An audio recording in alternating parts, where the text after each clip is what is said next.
Bon, je m'excuse, j'ai pas l'habitude de parler en tournant avec l'audience tournée au dos, donc comme je suis professeur, il faut que j'ai le monde devant moi. Voilà, donc j'ai demandé à mon collègue de faire un peu l'animation, donc je sais pas si on va être asynchrone.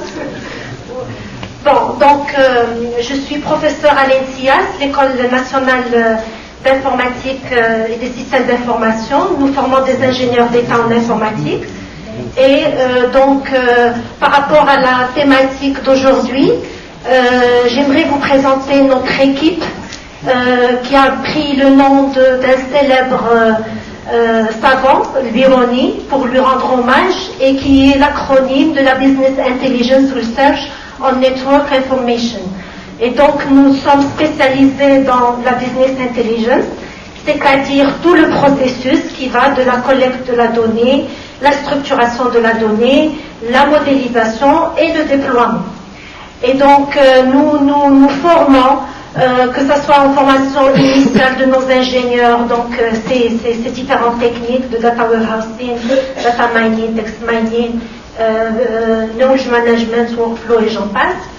Et nous formons aussi, au cycle doctoral, des chercheurs donc, qui développent des solutions à la demande de certains organismes marocains dont nous remercions que nous remercions pour la confiance qu'ils nous font en finançant nos travaux de recherche.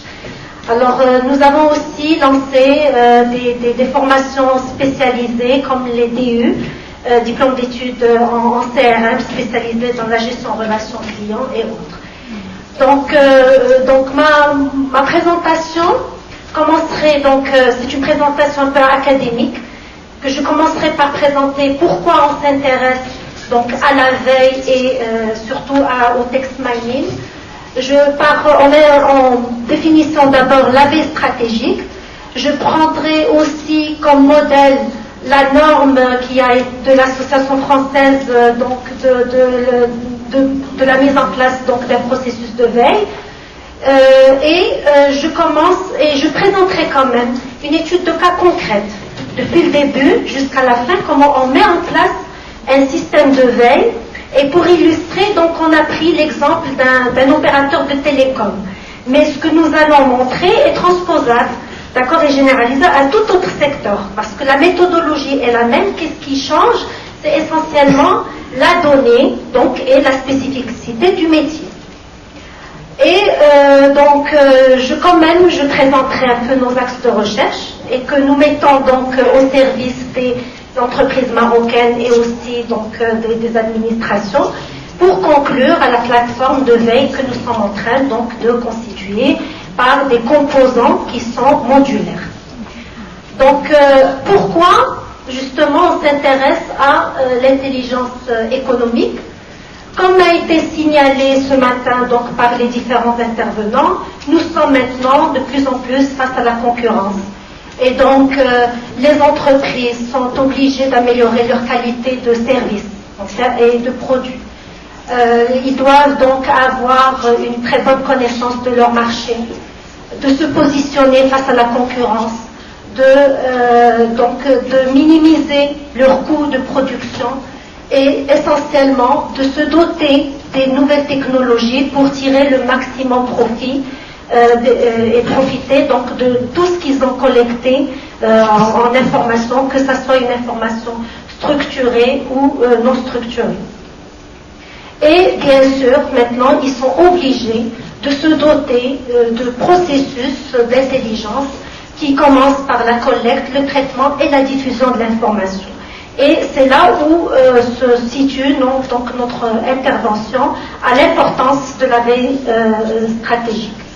Bon, une petite définition, sachant que tous les longs de ces 2 jours, on aura des définitions assez variées de la veille stratégique. Je retiendrai la première, qui est la plus simple, en disant que la veille stratégique, c'est tout simplement le radar de l'entreprise, qui est la composante fondamentale de l'intelligence économique. Et peut-être je présenterai celle de l'ESCA, qui dit que la veille stratégique, c'est un processus informationnel. J'insiste sur le terme processus parce que quand on rentre dans une problématique de veille, ça ne s'arrête jamais. Donc on est dans un processus informationnel qui doit être à l'écoute anticipative, donc on doit anticiper le changement avant, sur la base bien sûr d'analyse de nos historiques, pour pouvoir bien sûr dégager des opportunités et réduire les risques liés à l'incertitude. Alors, comment donc peut-on évoluer dans l'environnement concurrentiel? Toute stratégie gagnante d'une entreprise doit comprendre la concurrence à plusieurs niveaux. Au niveau de la recherche et développement, au niveau du marketing, au niveau de la communication, les ventes. Donc tous ces acteurs-là devraient rentrer en synergie pour mettre en place un système de veille stratégique. Et bien sûr, l'analyse d'évolution des marchés de positionnement devient une tâche incontournable et vitale. Et c'est là où se positionnent nos travaux de recherche. Et donc, rapidement, j'énumère une liste non exhaustive des différentes veilles qui existent, à savoir la veille technologique, et donc qui consiste à suivre l'évolution des technologies actuelles et futures des produits et des processus de l'entreprise. Ce qu'on entend par la veille concurrentielle ou sectorielle, c'est justement quel est le suivi des nouveaux produits, des acquisitions des concurrents. La veille commerciale qui est toute l'évolution des besoins des clients et j'en passe. Pourquoi je cite les trois premiers? Parce que nous travaillons essentiellement sur ces trois axes de veille. Alors, donc peut-être une question que je pose à l'audience. Ne connaissant pas, justement, n'ayant pas trouvé une étude qui relate un peu la situation actuelle au Maroc, donc combien d'entreprises au Maroc possèdent déjà des ressources dédiées aux différents types de veille? Donc la question est ouverte et donc justement qui suscite un débat, parce qu'à ma connaissance, il n'y a pas vraiment une étude et je remercie donc monsieur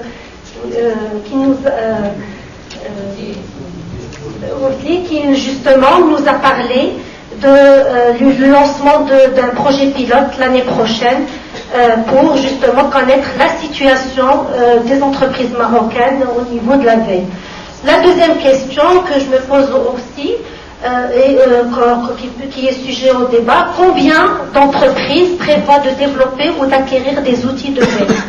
Et donc, juste pour votre information, on a été sollicité par nos partenaires tunisiens à mener une enquête à l'échelle maghrébine pour justement mener une étude sur le Maghreb comme espace économique émergent, le développement et recomposition industrielle qui va être lancée au début septembre. Alors, n'ayant pas des statistiques sur le Maroc, j'ai donné un peu les statistiques des entreprises françaises, et donc qui est donc datée de 2005, qui ont situé donc la veille client-marché, la veille technologique et la veille concurrentielle, qui sont les axes les plus prioritaires en France. Alors, maintenant, donc, après avoir présenté les définitions donc, des différentes veilles, quel est le processus et la démarche que nous appliquons pour la mise en place de la veille conformément à la norme AFNOR? Donc, la première étape, c'est bien sûr l'étape où l'on définit la stratégie et les objectifs d'une veille stratégique. Et donc, comme il a bien été mentionné ce matin, le plus dur, c'est bien recenser le besoin. Et d'après notre petite expérience, en travaillant avec les entreprises marocaines, et donc je crois que ça c'est à l'échelle internationale, le plus dur, c'est comment clarifier les besoins spécifiques d'une organisation. Et dans un projet, ça peut aller jusqu'à 20 à 30% de l'effort qu'on met à réaliser un projet.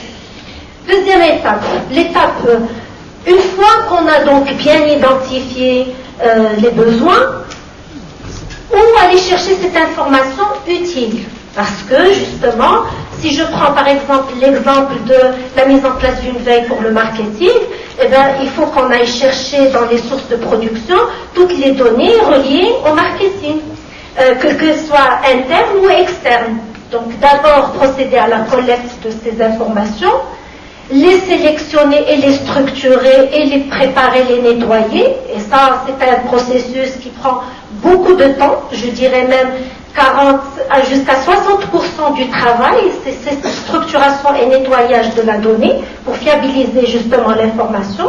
Et il y a ensuite le processus du traitement et je dirais, je ne diminue en moins ce travail de l'analyse, de la modélisation, mais comparativement aux trois précédentes étapes, c'est quand même une étape que nous savons maîtriser.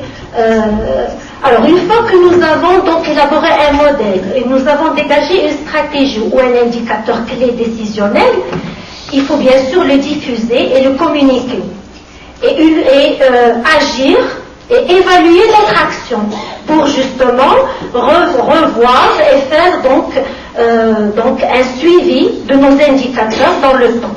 Et c'est pour ça que, comme vous voyez, donc c'est un cycle.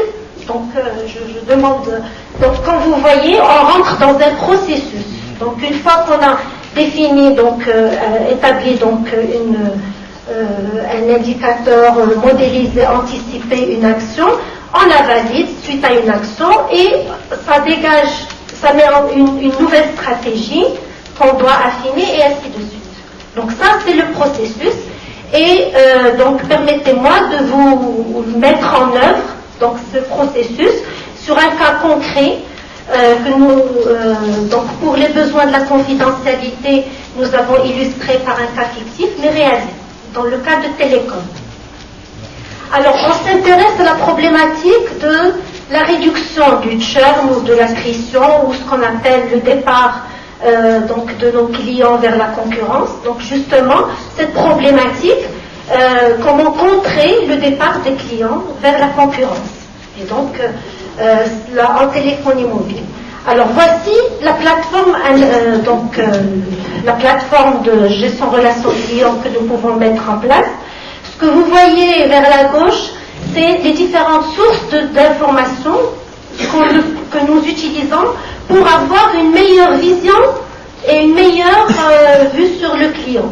Donc, qui émane du marketing, des call centers, de l'opérationnel, donc des différents acteurs d'interaction avec le client, qui sont énumérés, bien sûr, sur la droite. Je vais demander de revenir sur l'animation. Alors, pour avoir une vue client, si on veut avoir une vue de 180 degrés, en général, et c'est ce qui est souvent utilisé, c'est essentiellement des données descriptives, comme des caractéristiques sur le client, géodémographiques, leurs attitudes, et aussi les données comportementales que vous voyez en bas.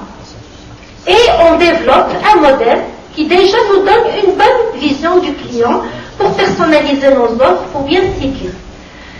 Le problème qui se pose, c'est qu'on n'a pas toute la vision, c'est-à-dire à 360 degrés, qui intègre aussi bien toutes les données qui sont souvent non structurées, qui proviennent des interactions, donc des commentaires des gens, les différentes offres qui existent donc chez les concurrents, et aussi le comportement des clients. Quelles sont ses préférences, quelles sont ses opinions, etc. Et justement, pour analyser ça, on utilise toutes les techniques du web mining, les techniques du text mining et les techniques pour analyser les enquêtes, pour justement compléter cette vue client. Donc, pour résumer, qu'est-ce que je voulais présenter dans cette diapo, c'est qu'il y a un début. On commence d'abord par travailler avec les données qui sont déjà structurées, qui sont disponibles. Et en fur et à mesure qu'on avance dans le processus, eh bien, on intègre les autres données non structurelles, etc. Alors, justement, par le slide suivant, je montre que généralement, plus de 85% des données qui représentaient le haut, donc qui complétaient la 360 degrés, sont non structurées, qui proviennent donc des emails, des enquêtes de satisfaction, des réclamations et des fiches qui proviennent du call center. Alors, la plateforme analytique, donc là, j'illustre avec un cas d'exemple pour développer un système pour améliorer la relation client.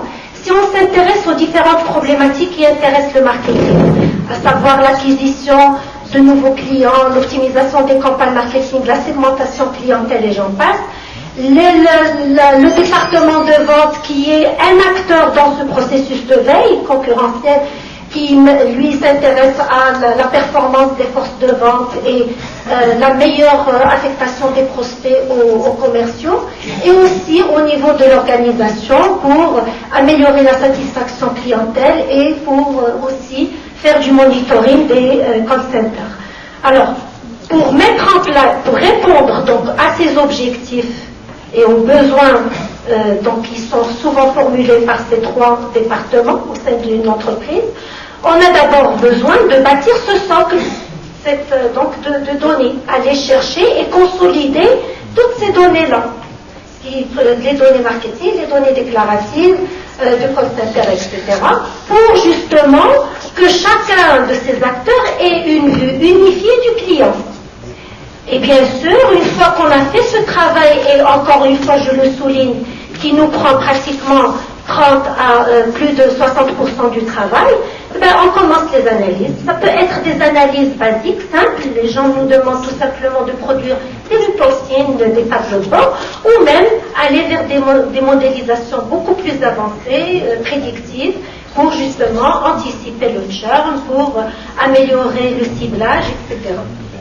Et donc, toutes ces analyses, ces outils donc, que notre équipe maîtrise très bien, on fournit donc des actions pour qu'ils soient évalués. Par qui? Et bien justement par les points qui réalisent le contact, les centres d'appel et autres.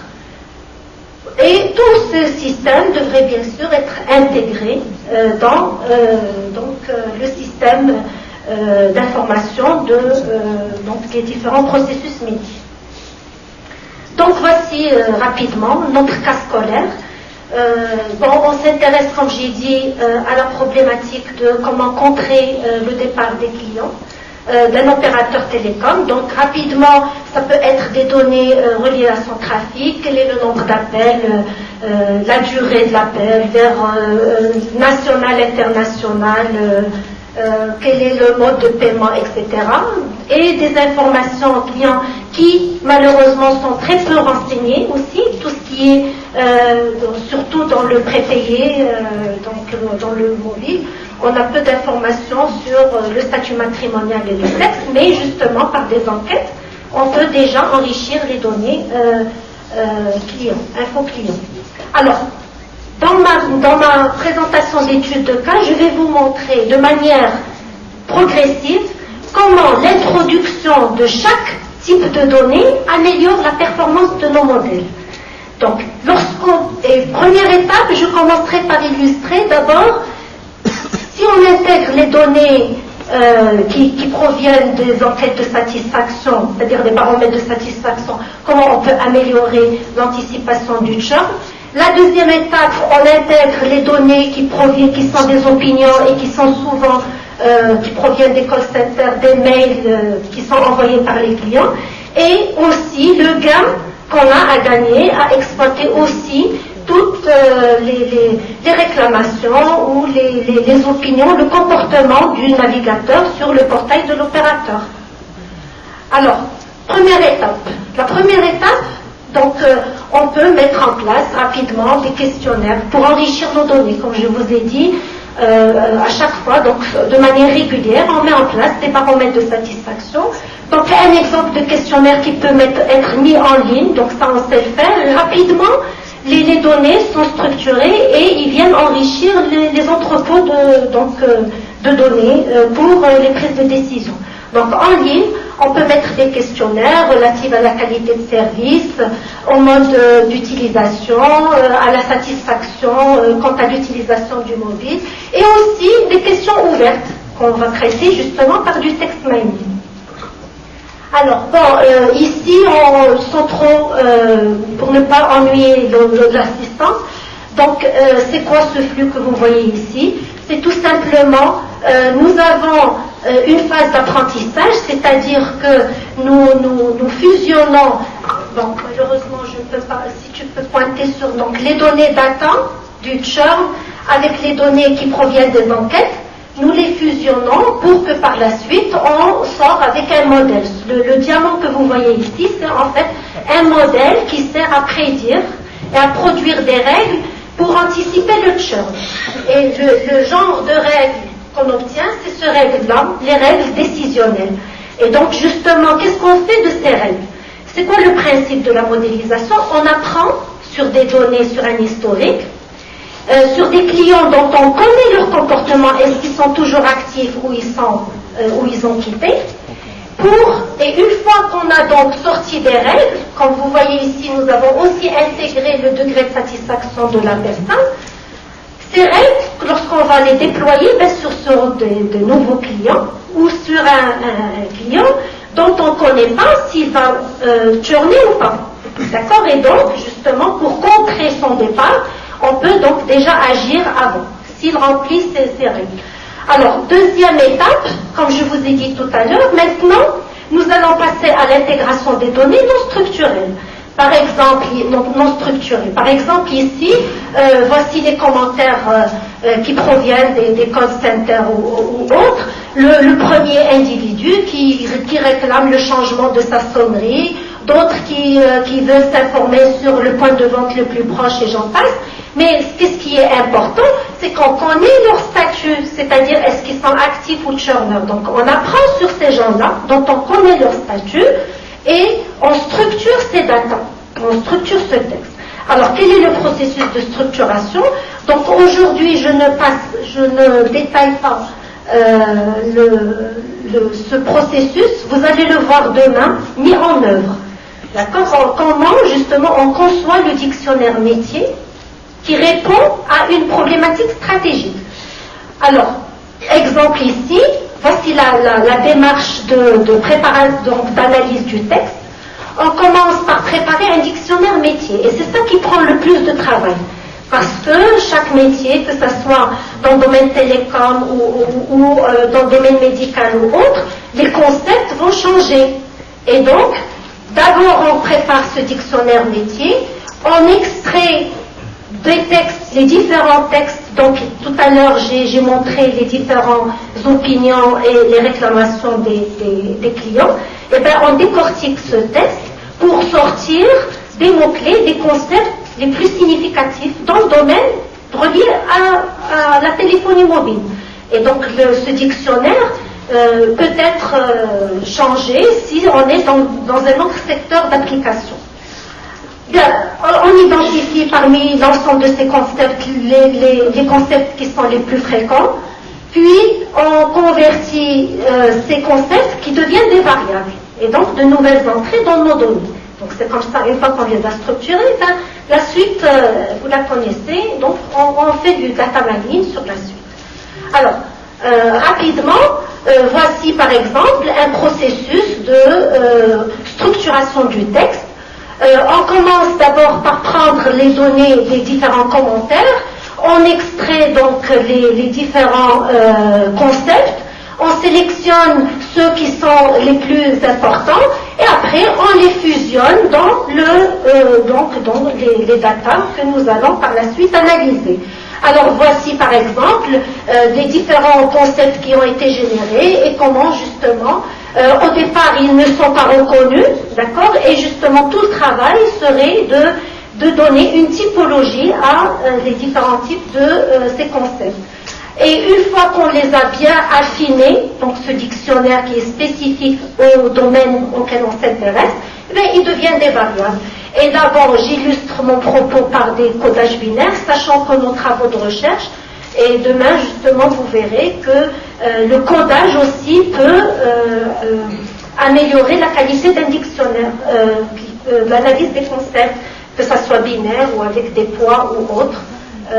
Alors bon, dans cette slide, une fois que nous avons les concepts, nous pouvons tirer une classification de ces concepts pour donner une typologie. Par exemple ici, on voit que ceux qui demandent le changement de plan tarifaire ou avec les qui veulent avoir un nouveau téléphone, ou d'autres. Donc, comme vous voyez, on sort avec une classification de concepts, et par la suite, une fois qu'on a classifié les concepts, on fait donc une affectation donc, de chaque opinion à la catégorie associée. Alors, dans ce slide, donc, ce qui nous importe, encore une fois, je reviens à ma problématique initiale, qui est l'anticipation du churn. Je montre ici, de manière juste descriptive, jusqu'à présent je ne fais pas de référence, par exemple, ceux qui demandent un changement de plan tarifaire ou qui appellent souvent le centre, le support technique, ou qui demandent à changer le téléphone, sont susceptibles de churner. Et donc, c'est à ça que je voulais en venir, c'est montrer que sur ce graphe montre le gain et l'analyse des performances des modèles. Alors, ce que vous voyez à droite, c'est le premier modèle qui a été élaboré sur des données uniquement du data, c'est-à-dire le bas de la vision, donc le comportement, plus les enquêtes. Il nous a fourni un modèle qui est quand même assez bon. Pourquoi je dis bon? Parce que pour cibler les 40, pour toucher à peu près 80% des personnes qui sont susceptibles de churner, il suffit donc de cibler que les 40 premiers qui ont été bien scorés par nos modules. Et le gain qu'on a, le gap que vous voyez, c'est l'amélioration de la performance du modèle après avoir introduit les opinions des gens. D'accord? Donc, pour prédire le churn. La troisième étape, et ça je passe rapidement, le web. On peut aussi l'analyser, les points log, on sait le faire, on sait structurer les points log pour sortir. Donc, on peut aussi sortir les événements les plus fréquents, les gens qui se connectent pour avoir de nouvelles informations sur les produits, etc. On peut mettre toutes ces informations. Alors, les diamants que vous voyez ici montre qu'on peut d'abord faire un modèle sur uniquement du data structuré. Le deuxième modèle, c'est les données sur les enquêtes. Le troisième modèle sur le texte et le quatrième modèle sur le web, pour montrer qu'à la fin, la performance de tous ces modèles, donc la courbe que vous voyez au-dessus, c'est la courbe justement qui génère le meilleur modèle en intégrant toutes les données relatives au client. Qu'est-ce qu'on fait de tout ça? Maintenant qu'on a modélisé, donc ça c'est notre cuisine interne, c'est-à-dire c'est l'analytique. Mais il ne faut pas qu'on s'arrête là, il faut que justement les règles que nous avons développées puissent être utilisées par les...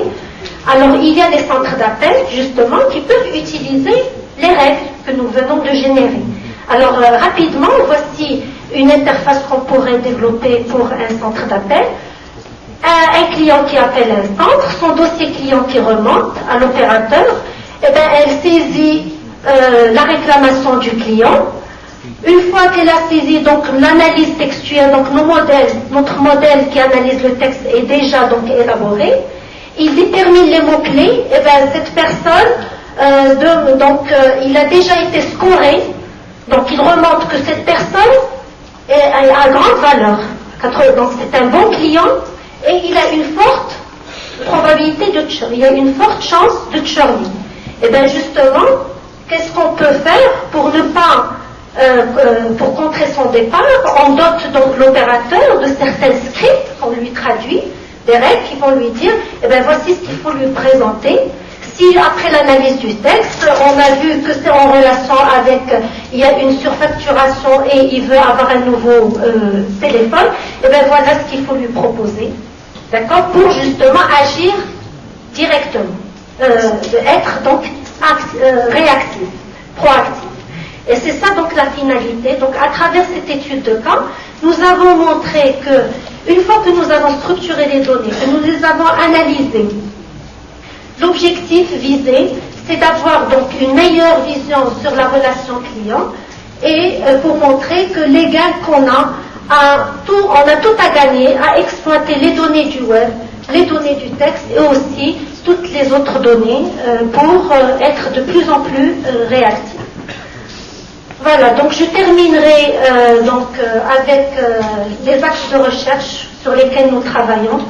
Nous avons donc nous sommes en train de travailler sur un projet qui est financé par Maroc Télécom sur la surveillance du web. Et aussi, nous intéressons aussi à l'analyse des brevets et de la recherche scientifique. Alors, je passe rapidement. Donc, les axes. Alors, l'axe, par exemple, de veille stratégique sur lequel nous sommes en train de travailler, c'est comment surveiller toutes les informations, comment les récolter, les filtrer, les classifier et les catégoriser par le text mining. Demain, une présentation vous sera donc fournie de manière plus détaillée.